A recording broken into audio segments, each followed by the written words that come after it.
সংঘর্ষ বিরতির আশা মানুষজন করেছিলেন যখন একেবারে দু তরফ থেকেই সোশ্যাল মিডিয়াতে বার্তা দেওয়া হয় বিকেল নাগাদ, কিন্তু তারপরে দেখা গেল একেবারে সংঘর্ষ বিরতি লঙ্ঘন করলো পাকিস্তান সেনা। মুহুর্মুহু ছুটে এলো গুলি, আর তারপরে কিন্তু জম্মুর বায়ুসেনা ক্যাম্পের কাছে গুলি চলার ঘটনা ঘটলো। জম্মুর নাগরোটায় বায়ুসেনা ক্যাম্পের কাছে সন্দেহজনক গতিবিধি লক্ষ্য করা যায়। গুলিও চালায় সন্দেহভাজনরা। একজন সেনা জখম হয়েছেন বলে খবর পাওয়া গিয়েছে। আমাদের দুই প্রতিনিধি সরাসরি আমাদের সঙ্গে রয়েছেন। জম্মু থেকে সন্দীপ সরকার রয়েছেন এবং গুজরাটের ভুজ একেবারে থমথম করছে। আমাদের প্রতিনিধি আবির দত্ত সরাসরি রয়েছেন। আমি প্রথমেই সন্দীপের কাছে চলে যাব। সন্দীপ, ঘন্টা তিনেকের জন্য মানুষ কোথাও স্বস্তি পেয়েছিলেন, কিন্তু তারপরে দেখা গেল পাকিস্তান একেবারে স্বমহিমায় অবতীর্ণ হলো।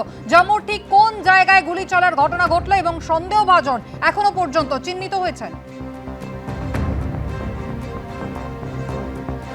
দেখো, আকাশপথে ড্রোন হামলার পাশাপাশি এই ফরওয়ার্ড পোস্ট থেকে গুলি চালানো, আর্টিলারি ফায়ার, এই সমস্ত কিছুর মাঝখানে জম্মুতে দুটি বড় ঘটনা ঘটেছে গতকাল রাতে। একটি ঘটনা হচ্ছে আরএসপুরা সেক্টরে, যেখানে এক বিএসএফ জওয়ান তার মৃত্যু হয়েছে এবং গুলি ছুটে এসেছে ওপার থেকে, শিয়ালকোটের দিক থেকে, যেখানে আন্তর্জাতিক সীমান্ত রয়েছে। সেখানে বিএসএফ এর সাথে গুলির লড়াই হয় এবং বিএসএফ এর তরফে পাক সেনার যে অতর্কিতে এই যে সংঘর্ষ বিরতি চুক্তি, সেই সংঘর্ষ বিরতি যে সমঝোতা হয়েছে তা ভেঙে গুলি চালানোর অভিযোগ ওঠে। তাদের ছোড়া গুলিতে আমাদের এক জওয়ান শহীদ হয়েছেন এবং ভারতীয় সীমান্তরক্ষী বাহিনীর পাল্টা গুলিতে কিন্তু পাকিস্তানের তরফেও ক্ষয়ক্ষতি হয়েছে ভালো রকম। এই একটি ঘটনা ঘটে। দ্বিতীয় ঘটনাটি ঘটে একটু রাতের দিকে নাগরোটা মিলিটারি ক্যাম্প, যেটা জম্মু এয়ারফোর্স স্টেশনের কাছাকাছি। সেই নাগরোটা ক্যাম্পের বাইরে সন্দেহজনক গতিবিধি লক্ষ্য করা যায়।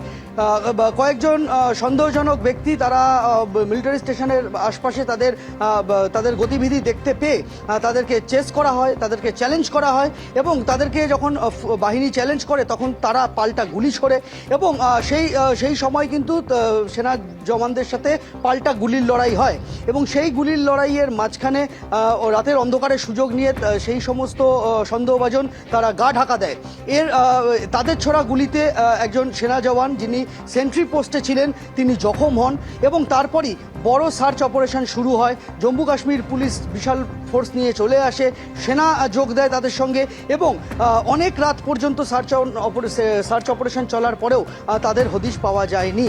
তারা কোথা থেকে এসেছিল, তারা কেন গুলি চালালো, তারা কোথায় মিলিয়ে গেল, এখনো পর্যন্ত কিন্তু তার ধোঁয়াশা কাটেনি।